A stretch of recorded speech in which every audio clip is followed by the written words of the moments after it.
needed a way to end our marriage. I have to admit that I might be the reason my wife decided to look for greener pastures.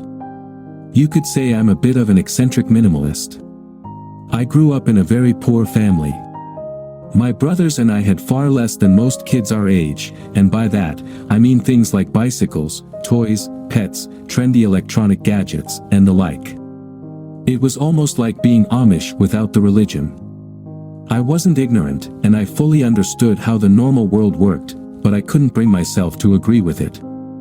I knew it was important to stay out of debt, to pay your bills, and to set something aside for retirement.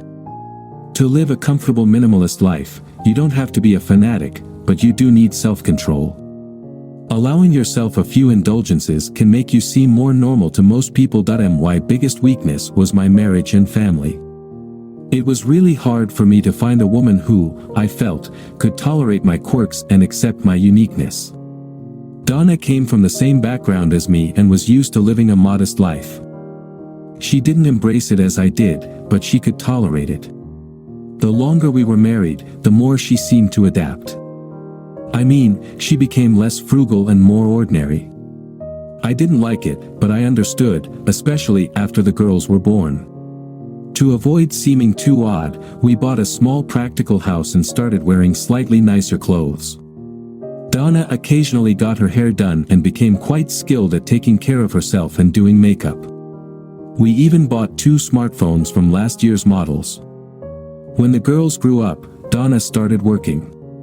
It was an office job with minimal pay. She needed transportation, so we bought her a small Honda, just like mine. Her salary barely covered the car expenses, lunches, and her new wardrobe. It wasn't much, but I was fine with that. My name is William Smith. It's the most common name a person could have. I work as an assembly worker at a local company that manufactures industrial compressors. The job is quite repetitive, but I enjoy it. The position and the pay suited me. Every now and then, I was offered a promotion, but I turned it down. I never told Donna. My second indulgence was something I kept hidden from my wife. I felt it was wise to save for retirement. Whenever I had the chance, I bought 1-ounce gold Krugerrands. I had over 30 of them in the safe in the basement, and I was just getting started. My last indulgence was the 1970 Challenger. My older brother John died while working on an offshore oil rig. He left the Challenger to me in his will. I could afford to maintain it myself, but the insurance premiums were brutal. Donna did well working at Gilbert. She regularly received pay raises and promotions. During her first year, she talked a lot about her job, but then it started to taper off. Now, she rarely mentions anything about work or the people she works with.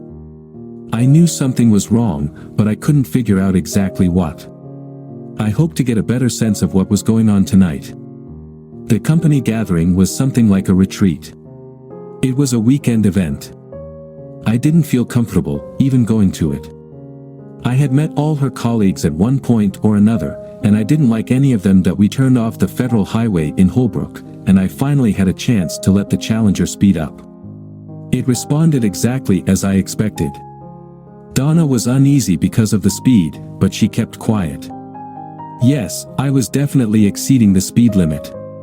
No, I didn't care. Bill. What's the rush? We've got plenty of time to get there. Why don't you slow down a bit? I'm not in any hurry to get there. You know full well I didn't want to go at all. I'm just using this time to give the engine a good run. The car needs to stretch its legs every now and then. Please, try not to spoil my mood. This weekend is important for my career. Mrs. Simpson said it would be important for you to be here too. Marge Simpson was the wife of the company's president, Glenn Robertson Simpson. Old money and an old business. Why? What do you mean? Why is it important for me to attend this corporate event? I don't understand. Bill, it's necessary for you to fully understand my new role in the company, so that you can give me the support I need to succeed in my job. I still don't get it. I'm sure Mrs. Simpson will be able to explain it to you when we get there. I've always supported you in the past. Why is this any different now? In my new role, there are many unique responsibilities.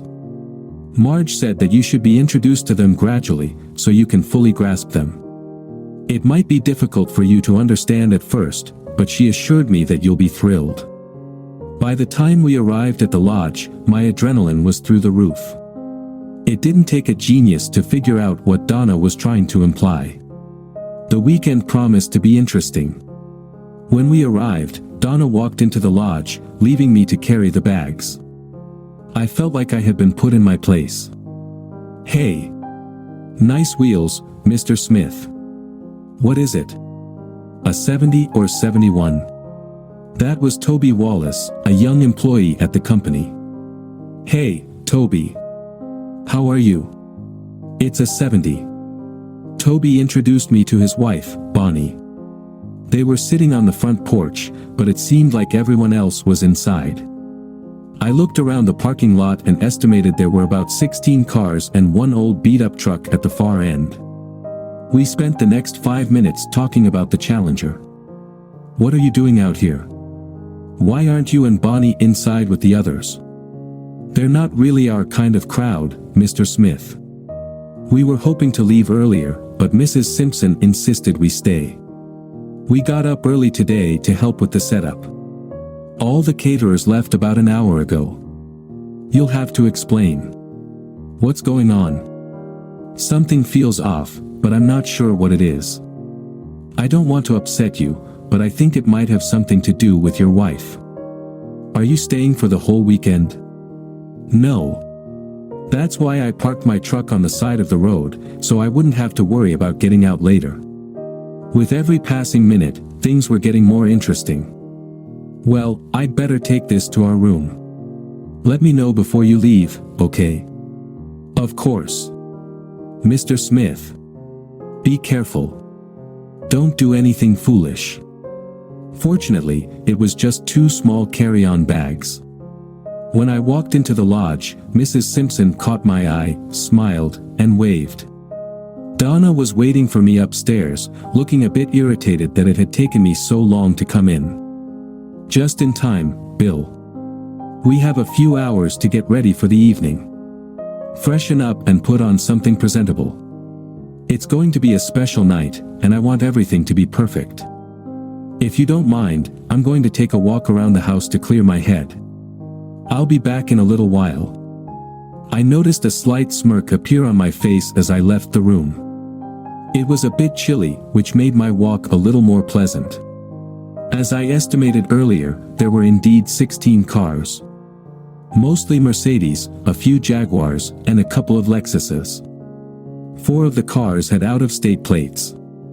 I was a bit puzzled, trying to figure out how someone in my wife's position could possibly fit in with people of this caliber.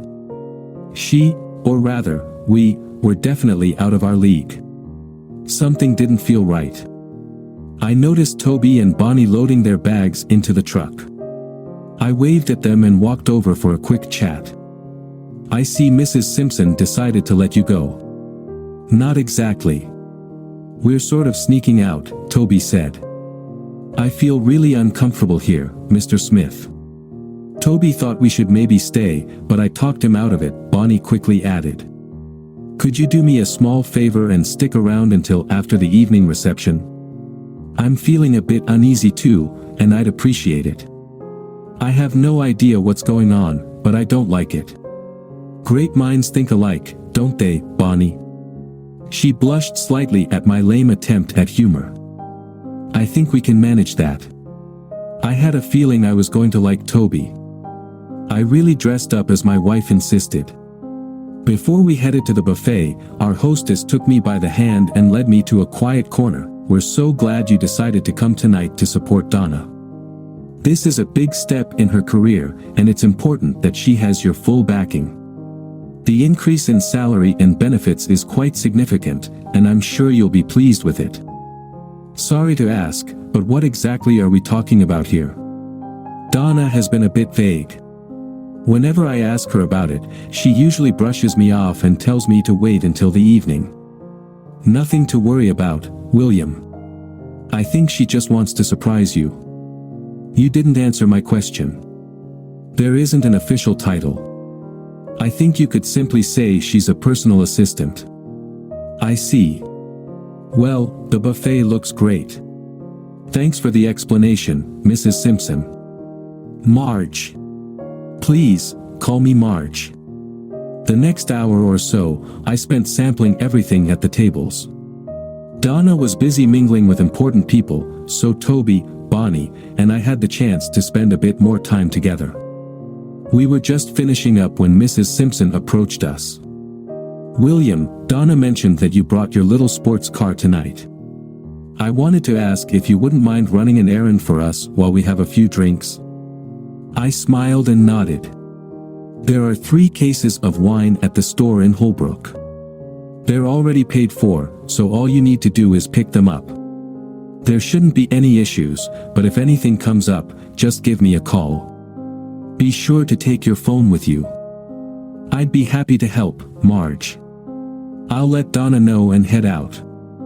As she walked away, I glanced at Toby. Meet me outside in 5 minutes.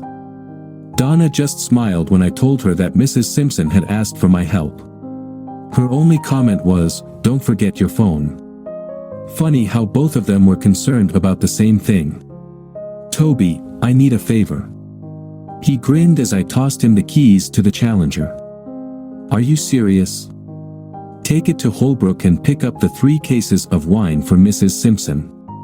I have a feeling there might be some kind of delay, if you catch my drift. Toby smiled and nodded. Here's my phone. Just leave it on the dashboard. If it rings, don't answer it. Whatever you do, don't turn it off. Any questions? How long do you want us to be gone? At least 2 hours, and top off the gas before heading back to the lodge. Enjoy yourselves. It was a bit chilly outside, but at least I had the foresight to wear a comfortable jacket. Now, all I had to do was wait and watch. From various spots on the back porch, I could see most of the lodge's interior. A thermos of coffee would have been nice, but I hadn't planned that far ahead. I found a comfortable spot where I could peek inside without being seen. Donna seemed to be the center of attention. I still didn't know why, but I had a pretty good idea. She smiled, laughed, and mingled like a movie star. About 20 minutes later, Mrs. Simpson and Donna glanced at Donna's phone. I knew exactly what they were doing, checking my location. Well, thanks to Toby, I was already nearly in Holbrook.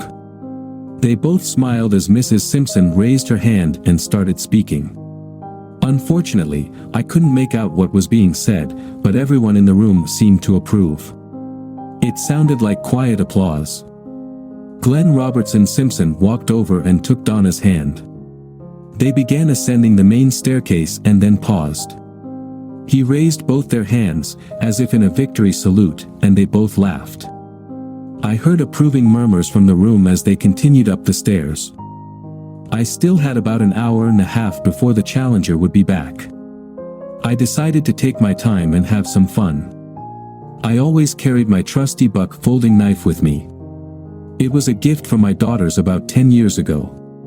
It had good steel and a sharp edge. I surveyed my target area and decided to start with the cars closest to the lodge. There was no rush. I carefully placed each valve stem cap in my jacket pocket. I didn't want to lose anything or leave a mess on the Simpsons' driveway. 16 cars and 64 valve stem caps that I still had nearly an hour left. What to do? What else could I do? 4 cars were locked. All the others were open, so I started again with the one closest to the lodge and removed the registration slips. Some were tucked into sun visors, but most were in the glove boxes. I had no idea what I was going to do with them, but I figured they might come in handy someday that I had to wait another half hour for Toby to return. I decided the valve stems on the spare tires needed to be removed too. Since I had access to the cars, I also had access to the trunks. 20 minutes later, I had another 10 valve stem caps. 2 cars didn't have spare tires. I know it was petty and childish, but it gave me a small sense of satisfaction. I'm not a big fan of confrontation, so everything I did or planned to do was sneaky and underhanded. I didn't have any issues with my self-esteem, so I didn't feel the need to act tough or heroic. I'd let the alpha males take on that role. 20 minutes later, the challenger returned. Toby and Bonnie both seemed to have enjoyed the ride. He confirmed that there had been a delay at the store, just as I had expected, and it looked like it had been planned in advance. While they were gone, I hadn't received any calls on my mobile. I turned it off and removed the SIM card. They were eager to get back home. I thanked Toby, wished him well, and strongly advised him to find another job as soon as possible. I'm sure the cases of wine were quite expensive. The issue was easily solved. I just placed all 3 cases on the lodge's porch. I definitely didn't want them accusing me of stealing anything. The drive home was relaxing. There wasn't much left in the house that was important to me: a few personal papers, my laptop, and my Krugerrands. Initially, I had planned to set the house on fire before leaving, but that would have made Donna look like a martyr. I didn't want that. I was back on the road for 2 hours. I didn't feel the need to leave a traditional note or the wedding ring. Let her figure it out on her own. I wasn't in a hurry and didn't have a specific destination in mind. I drove for 2 days. It was Monday morning when I called work to inform them. I asked for my last paycheck to be sent to my parents' house in Carlisle. They weren't happy that I quit without notice. I apologized but didn't offer any explanation. You can always count on a good breakfast at a diner. Along the way, I picked up a local classified paper and found an interesting ad for a night stalker position at a nearby supermarket. They were looking for someone to stock shelves from 10 p.m. to 6 a.m. After breakfast, I stopped by the supermarket. It was in an eclectic old neighborhood in Chattanooga. I spent the next hour driving around the area. There were a lot of old craftsman cottages and a few mobile homes nearby. I could have been content in a small trailer, but I hoped for something a bit nicer. Then, I stumbled upon a sign offering an apartment for rent above a garage. I wasn't interested in the supermarket job just yet, but I didn't want to lose the garage apartment. The garage wasn't included in the rent, but when I offered $50 more per month, they agreed. It was a small apartment with 1 bedroom and a half bath. There was some basic furniture, a bed, a dresser, a table, and chairs. The rent was reasonable, and the location was convenient, so I took it. I would deal with the bathroom issue later. At least I had a home for the challenger. The situation at the supermarket was a bit different. They had plenty of applicants, but not enough to feel comfortable leaving them alone in the store overnight. I explained my situation to the owner and didn't hold back. The decision to hire me was made when I offered to work behind closed doors, with no benefits, and for $1 less than they were planning to pay.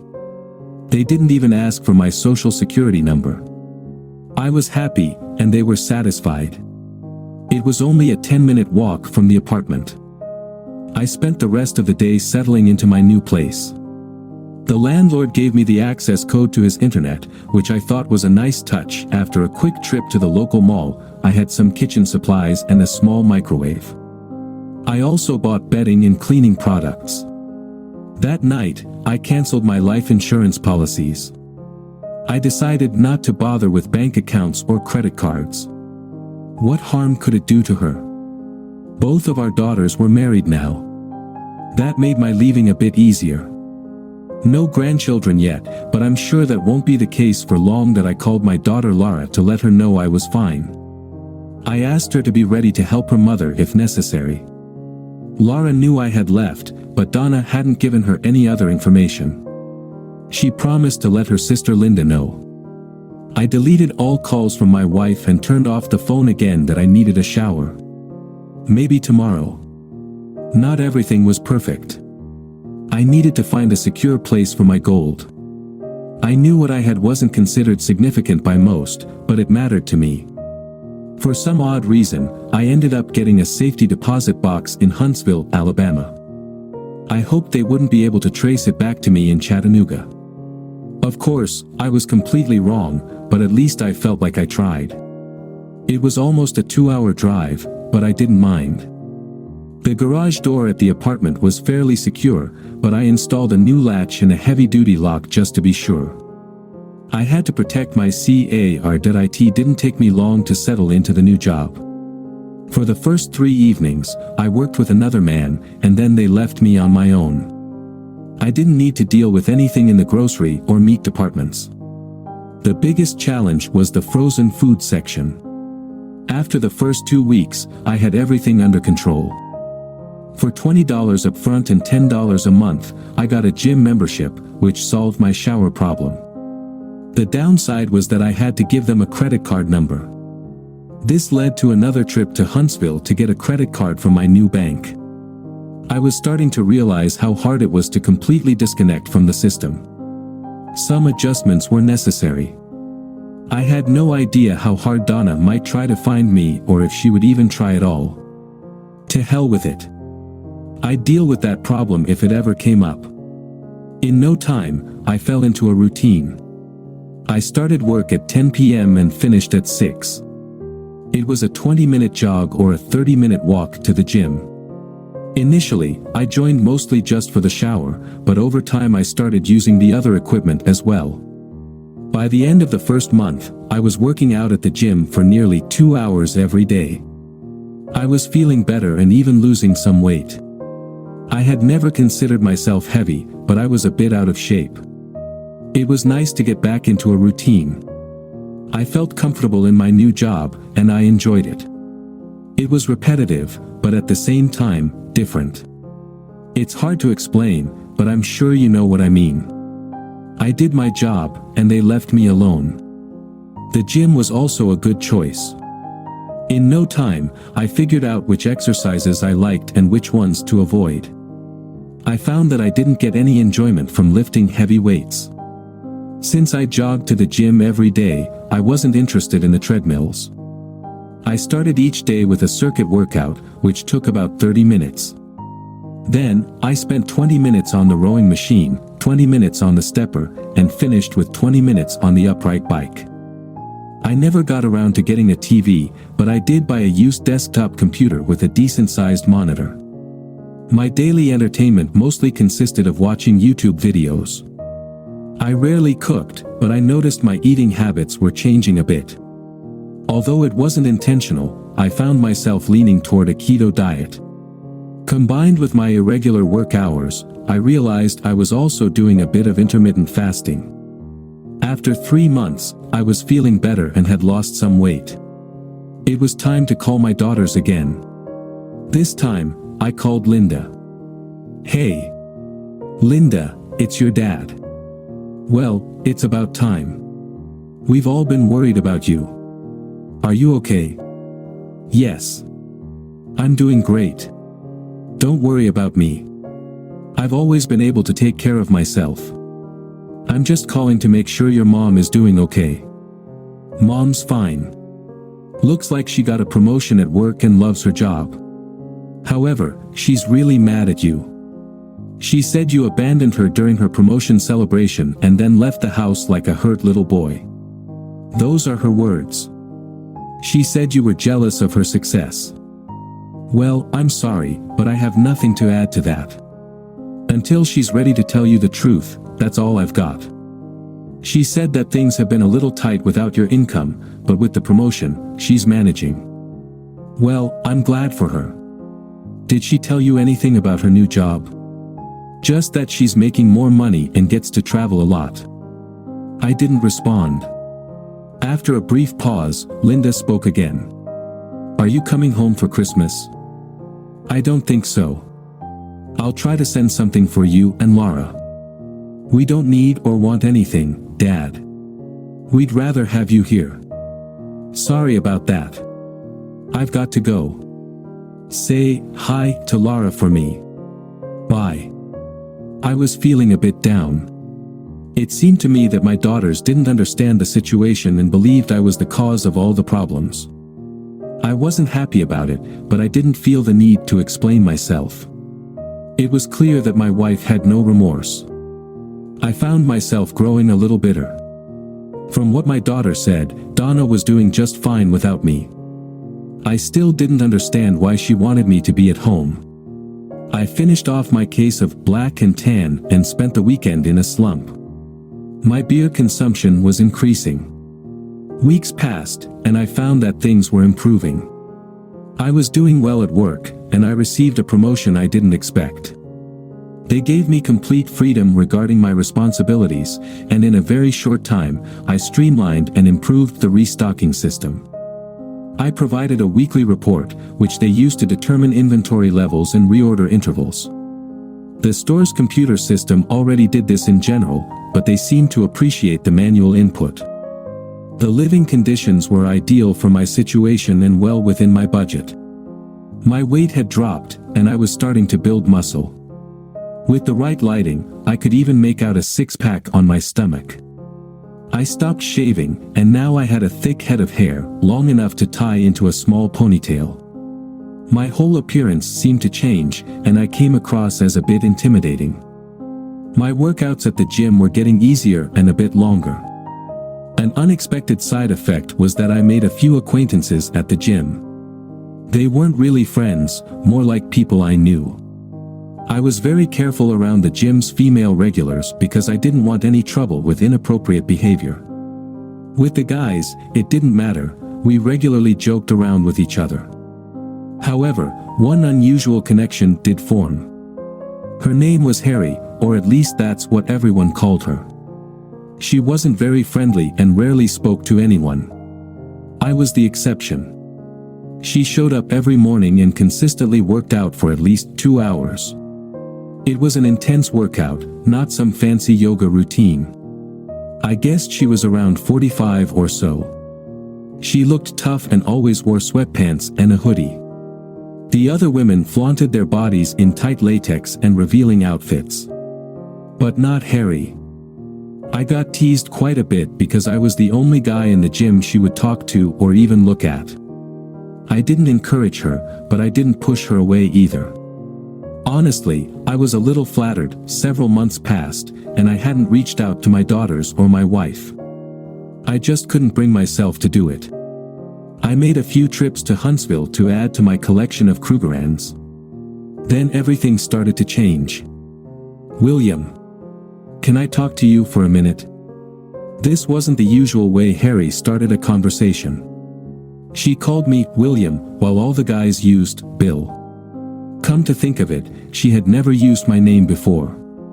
Of course. No problem. Can I help you with something? As a matter of fact, yes.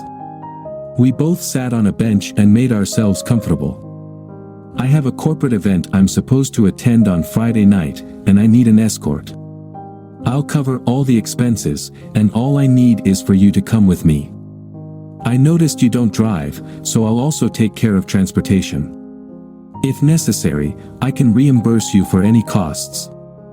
I hesitated, and she quickly picked up on it. Did I say or do something wrong? No. Not at all. It's just that, well, I've got a few skeletons in my closet. If you can work around them, I'd be happy to help you. All right. What's the issue? Well, for starters, I'm married. Oh. Wow. You never mentioned a wife. I guess that's the main thing. No, not really. I just thought you should know up front. I haven't seen or spoken to my wife in over 9 months. I'm not even sure if I'm still married.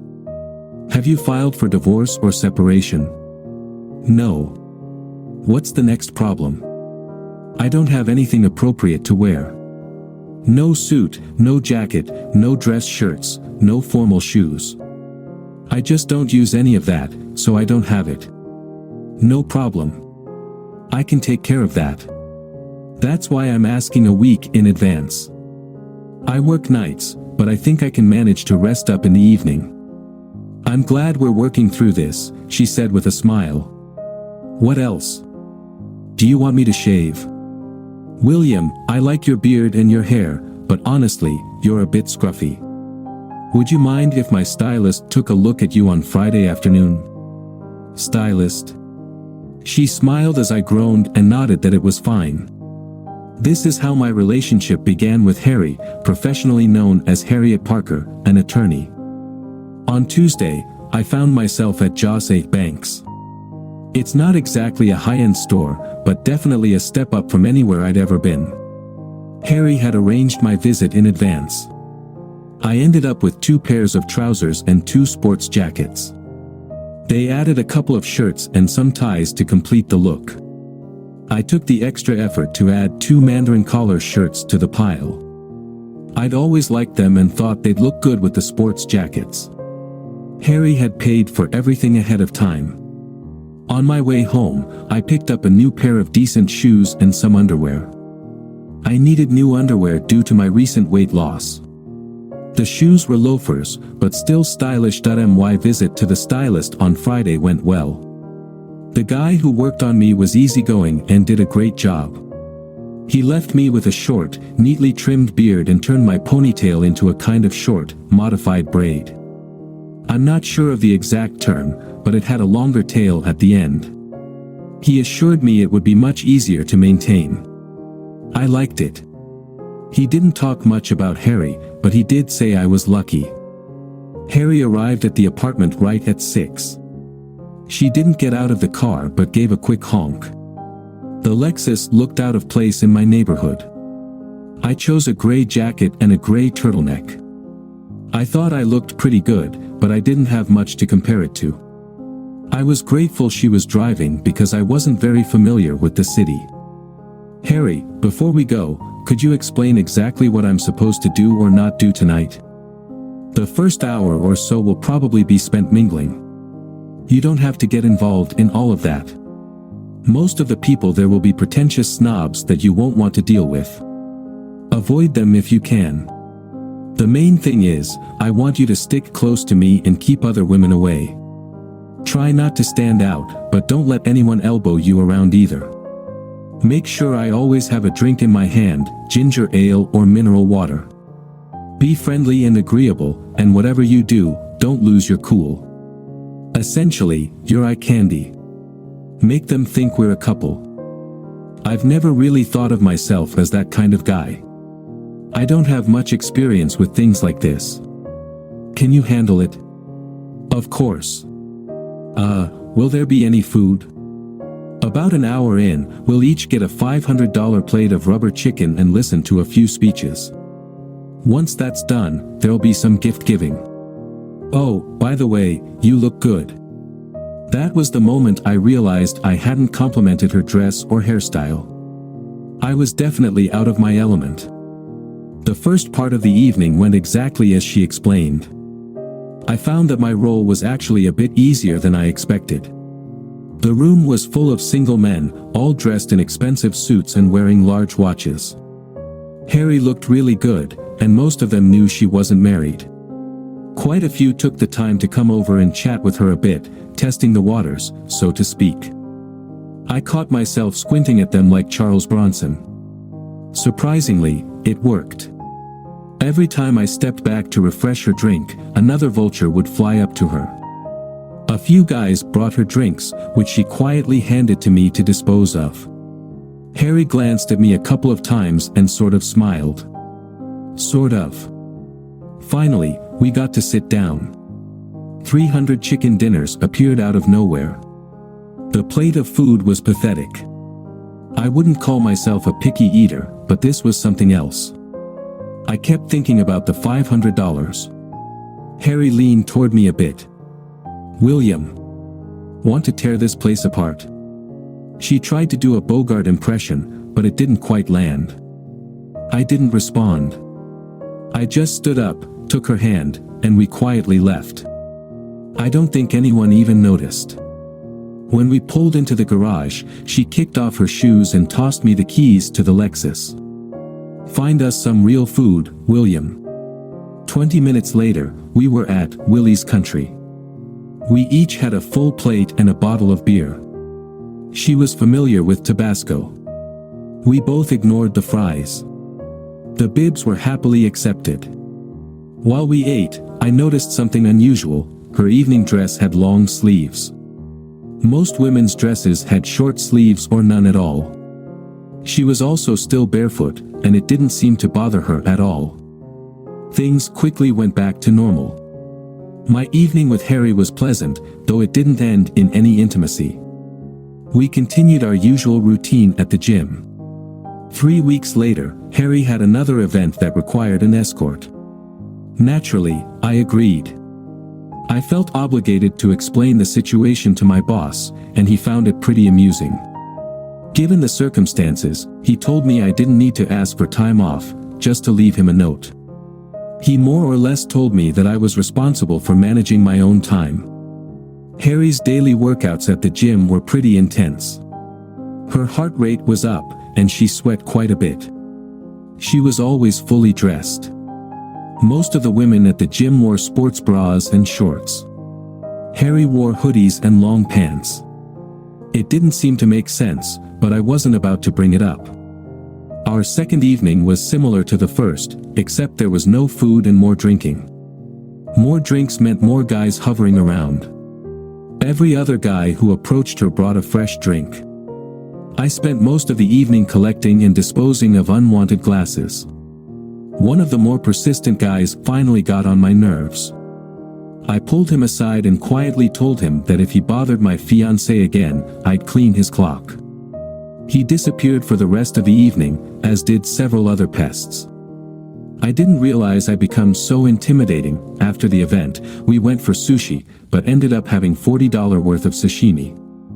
It was another fun, platonic evening. 2 days later, Harry surprised me while I was on the rowing machine. "Why didn't you tell me we're engaged?" I was a bit confused yesterday when some of my co-workers asked me about it. She didn't wait for an answer but smiled. I called Laura. She said that Donna had been avoiding her and Linda. All Laura knew was that Donna was traveling a lot and that people were regularly staying over at her house. I asked if her mother had filed for divorce, and she had no idea. It had been several weeks since she and Linda last spoke with her. For some reason, I got angry. The more bottles I emptied, the worse it got. The next morning, I picked up one of those flat-rate boxes from the post office and sent 74 valve stems to Glenn Simpson at Gilbert Company. I attached a short note, "Thanks for the fun evening." It had been more than a year since the party, but I was pretty sure he'd remember it. I skipped the gym that day. I didn't feel like working out with a hangover. The following day, Harry really gave me the third degree. I promised I'd explain everything the next time we had dinner together. She picked me up at 6. Harry took me to a steakhouse. It was my first time at a place like that. I dressed up nicely for her. She listened calmly and didn't pass judgment the entire evening. I got back to my apartment just in time for the start of my work shift. The next day at the gym, Harry had another question for me. Do I know anyone who was at the lodge that night? When I told her I had the names and addresses of everyone who was there, her eyes lit up. After our workout, she came over to my place, and I handed her an envelope with 12 vehicle registration documents. She grabbed them and kissed me on the cheek. There are 15 types of lawyers. Harry was a scandal lawyer. She tried to explain it to me, but I just smiled and asked how much this was going to cost me. All I got in response was another kiss on the cheek. 3 days later, my daughter Linda called me. Donna had called her, asking if she knew where I was. There was some trouble at Donna's workplace, and she was at the center of it. She was upset and wanted to talk to me immediately. Linda refused to tell her anything. I wondered if Glenn had received those valve stems. I called Harry and told her I'd pick her up in 20 minutes. Her office was in an upscale shopping center. It was nice, but not too flashy. Harry had never seen the Challenger before.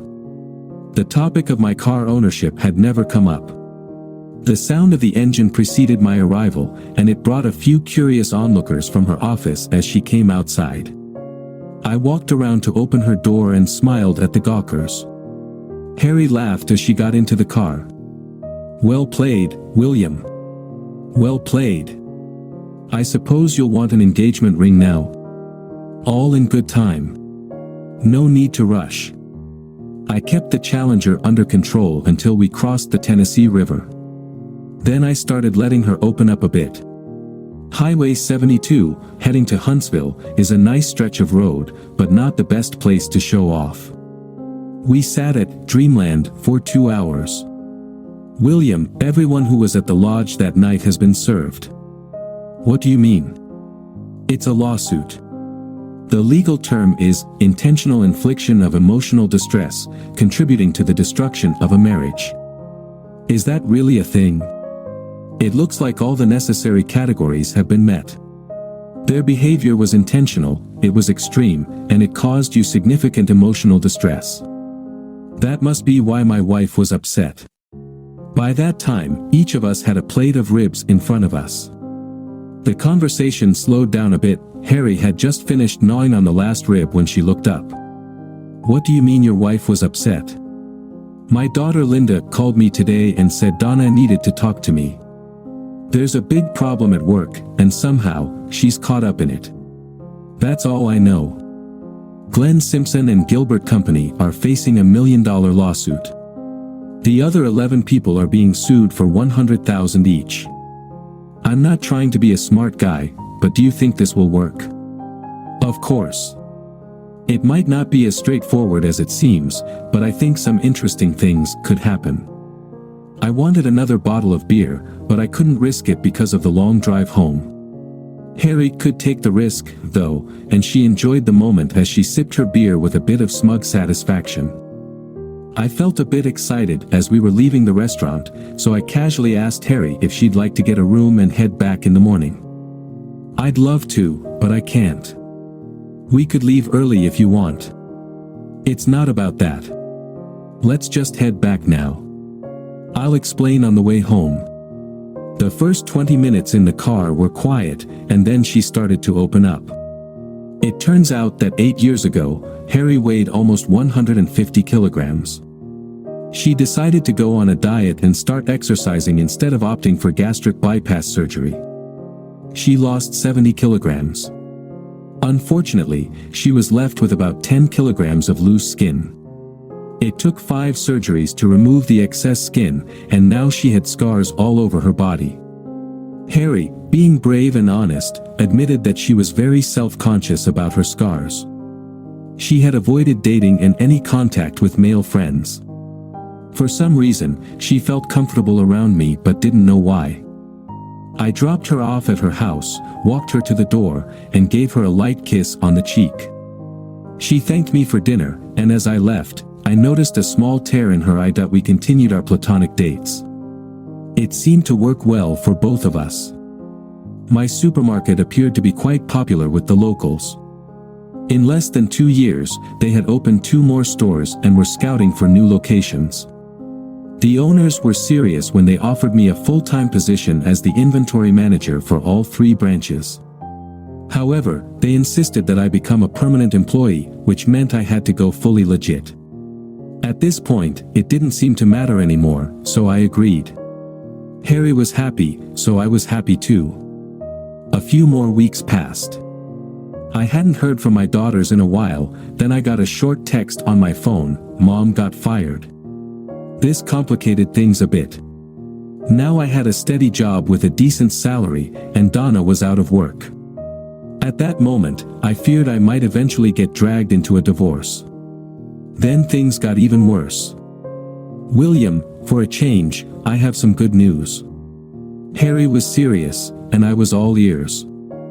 3 of the 11 people we sued have settled. What does that mean?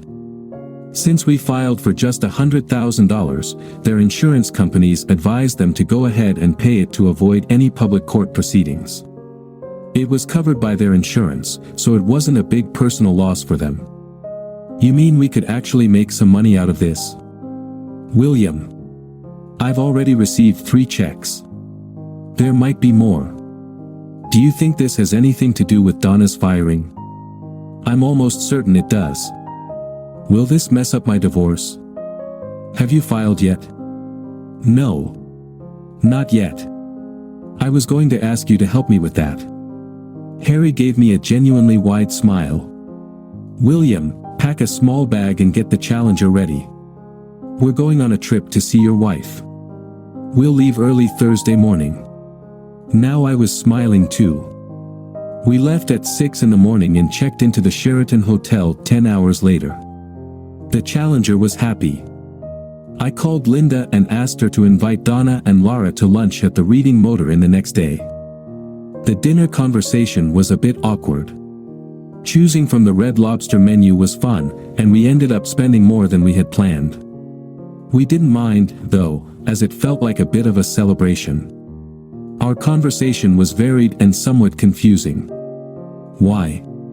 We were both carefully avoiding the elephant in the room.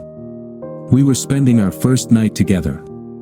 We'd been friends with no benefits for over a year. The last thing I wanted was to make her feel uncomfortable. Although I won't go into the details of that evening, I will say that it wasn't nearly as nerve-wracking as we had expected. We were both a little out of our element, but we managed to get through it with the expected results. She seemed relieved that I wasn't repelled, and I was happy that it wasn't nearly as bad as she had led me to believe. We were a pair of happy fools. In the morning, we had a late breakfast. Donna and the girls were waiting at the table when we arrived. I was wearing one of my new sports coats with a dark turtleneck. I looked good.